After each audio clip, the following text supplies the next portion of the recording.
Chris, what is our first main topic today? Our first topic comes from Vaughn. Hey guys, I loved the original White Man Can't Jump movie with Wesley Snipes and Woody Harrelson. So I guess you can understand why I hated that they're trying to remake it. Anyway, the first trailer just came out, and I'll admit, it doesn't look too bad.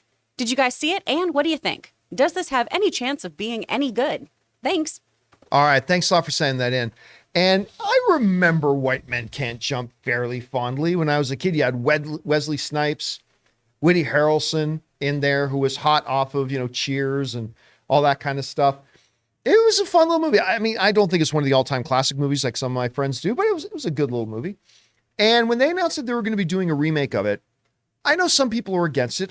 You guys know my philosophy, though. Remake everything. I'm fine with it. If it's good, we've got a good new movie. And if it's bad, oh well, like any bad movie, we just let it go and we forget about it. This was an interesting one to do. Now, this is going to be a direct-to-Hulu movie, so this is going to go straight to streaming. Couple of points of concern here. It's being directed by, I've only ever read his name. I've never heard it said. So I hope I'm not mispronouncing this. Kalmatic is the guy who's directing the film. Now, he has directed one other feature film called another remake, House Party. Nice. That was out recently. Rob did it. A movie that garnered a 29% critic rating. Rob did a whole show about it. And Rob did an entire full-blown spoiler discussion after show on that movie. And it made a grand total of $8.8 million. So that's not the biggest, enthusiastic endorsement there. Now, it also stars Sinqua Walls, who was in Friday Night Lights and Teen Wolf. Again, I hope I'm not mispronouncing his name. I've only ever read his name a bunch. I've never heard somebody say it out loud. And new coming to the acting gig, Jack Harlow, who, full disclosure, until this morning, I have never heard of this guy. Apparently last night he was nominated for 3 Grammys. Yeah. No disrespect. I've just never heard of him until this morning. I'm like, all right. Okay, so let's move past all that and get to the actual trailer itself. It was a short trailer too. It was just a short little thing.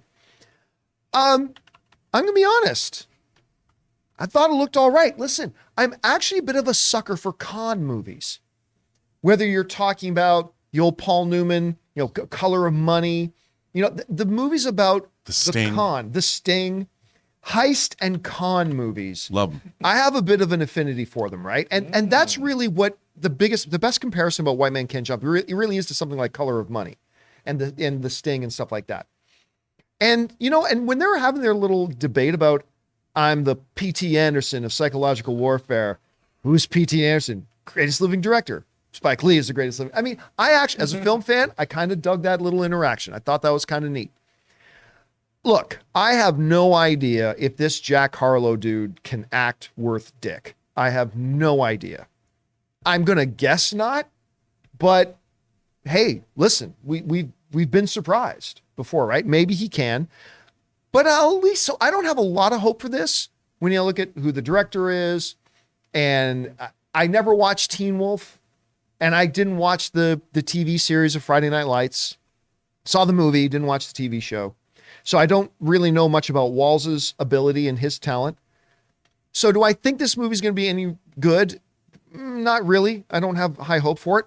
But the trailer was interesting. I at least found myself a little bit interested in this now due to this trailer. Chris, you had a chance to see the trailer. Are you jumping for that remote control to turn on Hulu when this drops, or what did you think of it? I mean, not particularly. This trailer looks fine. It looks fine, but there's no Rosie Perez, so I'm out.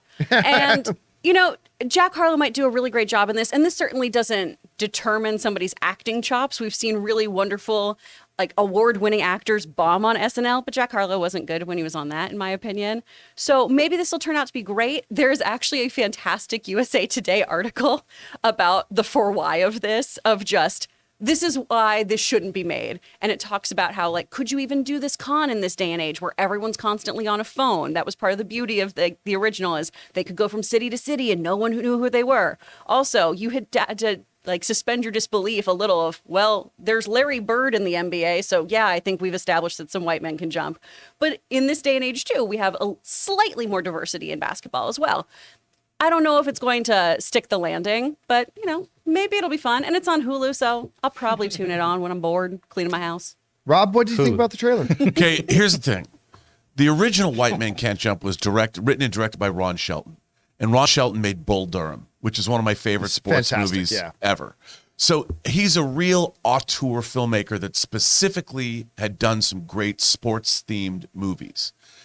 And he had something to say. I really liked the original White Man Can't Jump. I thought it was a great film. It had a lot of insight. It was really funny. And it was made by an auteur. Now, it's easy. I think everything now, like you said, hey, remake everything. The problem that I have is that why? You know, other than reinvigorating an IP, does this director, did he write and direct the script? Did he have something interesting to say? Is he going to offer some more insight into all of this, in this world? I want to know that there's something about, and I'll tell you, while as a film fan, I kind of like that exchange between, I didn't believe it's coming from these dudes. You know, these guys are out there. Give me something about sports. You know, I would. What is that debate? But from a sporting standpoint, when they're talking about film fans or film directors, I'm like, I do not believe that those guys are having that conversation. And it was cute for us, but I'm like, do I believe this? I don't know. Hopefully, the movie will be good. If it has something to say, I have to say, like you, it looked okay. You know, the movie looked okay. I like them as leads, but is it really going to be something that we need? What is my audience takeaway? What when I see this movie, what insights am I going to gain into the human experience? Who cares? They just want to know they just want to try to entertain you. Can you walk out entertained? Here's the thing. I don't know that this movie will do that, to be clear, but that's the only thing. I don't either. And maybe, look, like you say, and we've said on the show, remakes don't affect the original. And maybe somebody will see this, they'll be led back to, I think the original came out in 92. We've talked about this. Studies have shown that when a remake comes out, interest in the original film spikes. It's actually really good for the original films when they get remade. And, I've always believed that, and I think that's a good thing because I like that film. And hopefully it's good. My new attitude in 2023 is my de facto position, which it's always been this way, but I've slid into the dark side. I just want to believe that everything is good. Until I see it and it tells me it's not good, I'm just going to assume everything is good now and be excited for just it. Believe. I'm going to believe. Until we see it and it's proved otherwise. Yeah, if it's proved otherwise, then I'm the first person to say this sucked. But I want to believe until I've seen it and I know it sucks. Hey, it could be the greatest movie ever made. Hey. All right. With that said, guys, question is for you. What did you think about the new little teaser for White Men Can't Jump? I'm full honesty here. I don't have a lot of hopes for it when I look at everything going on behind the camera for it and whatever, but I got to admit the teaser I thought wasn't bad.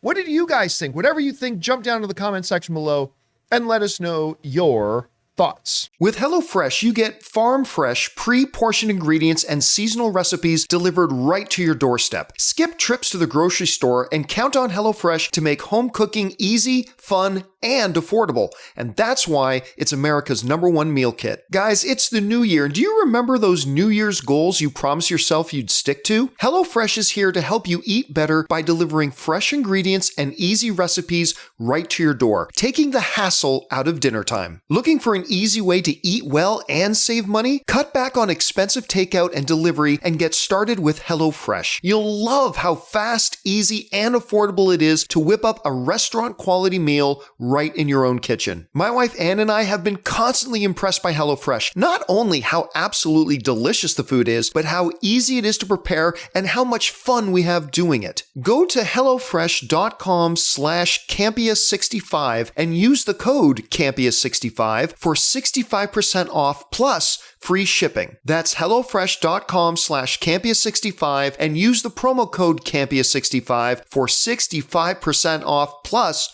free shipping. HelloFresh, America's #1 meal kit.